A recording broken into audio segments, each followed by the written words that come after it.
நாகரிக கோமாளி வந்தானையா. எந்த 7 பேரு அது எனக்கு தெரியல. அந்த 7 பேர் தெரியாத அளவுக்கு முட்டாள் இல்ல இந்த ரஜினிகாந்த். அந்த 7 பேர் தெரியாத அளவுக்கு முட்டாள் இல்ல இந்த ரஜினிகாந்த். எந்த 7 பேரு?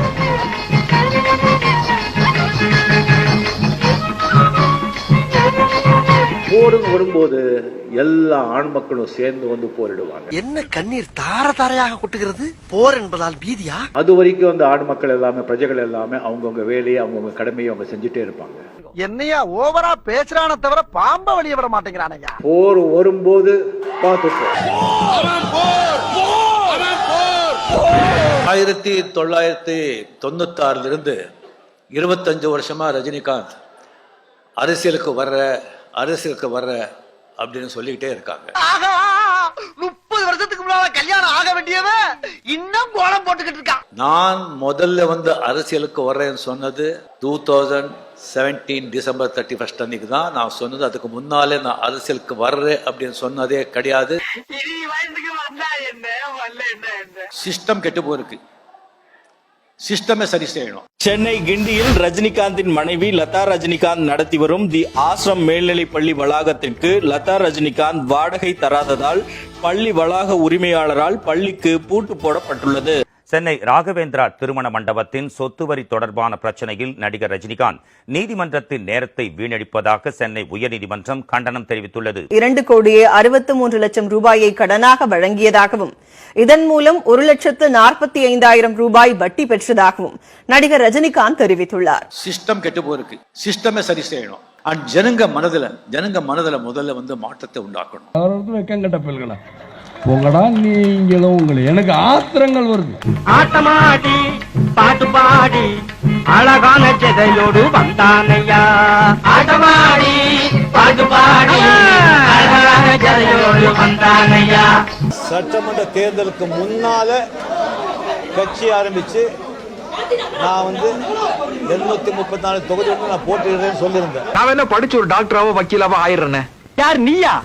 அது என்னமா கொஞ்சம் கூட வெக்கப்படாம பேசிட்டேன். தமிழ்நாடு முழுவதும் வந்து நான் வந்து சுற்றுப்பயணம் செய்யலாம்னு இருந்தேன். ஆனா இந்த கொரோனாவில வந்து அது வந்து என்னால செய்ய முடியல. அப்படியே அறுத்து தள்ளிட்டாலும் என்ன இடிச்சவா நினைச்சிட்டியா இல்ல பைத்தியக்காரன் நினைச்சிட்டியா? ஒரு அரசியல் மாற்றம் ரொம்ப கட்டாயம். அது காலத்தின் தேவை. மோட்டார விட்டுறங்கி வந்தானையா. முன்குடுமே சேவிக்கிட்டு வந்தானையா. ராட்டினம் போல் சுழந்து வந்தானையா. நம்ம ராஜ்யத்தை சுத்தி பார்த்து வந்தானையா. ஒரு அரசியல் மாற்றம் இப்ப வந்து நடந்தே ஆகணும். காலையில இருந்து இதே தான் சொல்லிட்டு இருக்க. பாம்ப வெளிவிடையா பாப்போம். இப்ப இல்லைன்னா அது எப்பவுமே கிடையாது.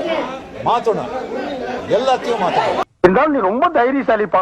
இந்த ஓட்ட கண்ணாடி போட்டு எப்படி துணிஞ்சு முன்னாடி நிக்கிறியோ. வெற்றி அடைஞ்சாலும் அது உங்களுடைய வெற்றி, மக்களுடைய வெற்றி. அதை தோல்வி அடைஞ்சாலும் அது மக்களுடைய தோல்வி. வட்டமெல்லாம் போட்டு ஒரு குறுகிய வட்டத்துக்குள்ள நான் உன்னை அடைக்க விரும்பல. காசெல்லாம் மேல போடுறேன்.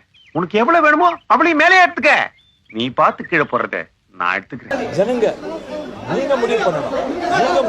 அன்னைக்கே சொன்னல நீ அந்த விஷயத்துக்கு செயல்பட்டு வர மாட்டான்னு. அப்புறம் என்ன கோவப்படாதீங்க. எதுக்கு தெரிஞ்சுட்டு அவன் சந்தோஷமா இருப்பான். என்ன பண்ண போற? அதுக்கு நீ சரிபட்டு வர மாட்ட. சொல்லிட்டேன் நான் வர்றேன். இந்த மாற்றம் நடக்கும். என் மாவன் அதுக்கெல்லாம் சரிபட்டு வர மாட்டான். பெத்த அப்பனே சொல்லிட்டேன். சவுட்டு கிளியர் ஆயிடுச்சுல, கிளம்புடா. நாகரிக கோமாளி வந்தானையா. மோட்டார விட்டுறங்கி வந்தானையா. முன்குடுமே சேவிக்கிட்டு வந்தானையா. நல்ல ராட்டினம் போல் சுழந்து வந்தானையா. நம்ம ராஜ்யத்தை சுத்தி பார்த்து வந்தானையா. தச்சோம் கிழிச்சோம் சரிகை வெம்பட்டு எம்பட்டு கிழிஞ்சிரு போ.